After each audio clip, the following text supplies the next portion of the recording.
নমস্কার, আমি পূজা। আজ আমি আপনাদের সঙ্গে মাছের মতো দেখতে মাটির প্লেট তৈরি করে দেখাবো। আপনাদের কাছে অনুরোধ করব আমার পুরো ভিডিওটা দেখার জন্য। প্রথমেই যে এঁটেল মাটিটা আমি রেখেছিলাম সেটা ভালো করে ছেড়ে নেব।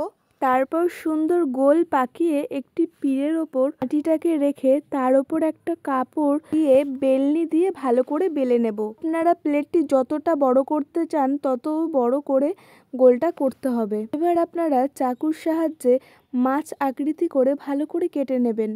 আপনাদের যদি অসুবিধা হয়ে থাকে তাহলে বাড়িতে আগে কাগজের ওপর মাছটি এঁকে নেবেন, তারপর সেই সাইজ অনুযায়ী করতে পারেন। সেই সাইজ অনুযায়ী কেটে নেওয়ার পর আমি গোল রোল বানিয়ে দুই সাইডে আটকে দিয়েছি। তারপর ভালো করে জল দিয়ে ফিনিশিং টাচ দেওয়ার পর একটি পাটকাঠি দিয়ে মাছের আঁশগুলো বানিয়ে নিয়েছি এবং প্লেটের বাইরে মাছের পাখনাগুলো বানিয়েছি। বানানো হয়ে যাওয়ার পর তারপর রোদে কিছুক্ষণ শুকিয়ে নিতে হবে। শুকিয়ে গেলে প্রথমে সাদা প্রাইমার ইউজ করব, তারপর অ্যাক্রিলিক কালার দিয়ে ভালো করে রং করে নিতে হবে।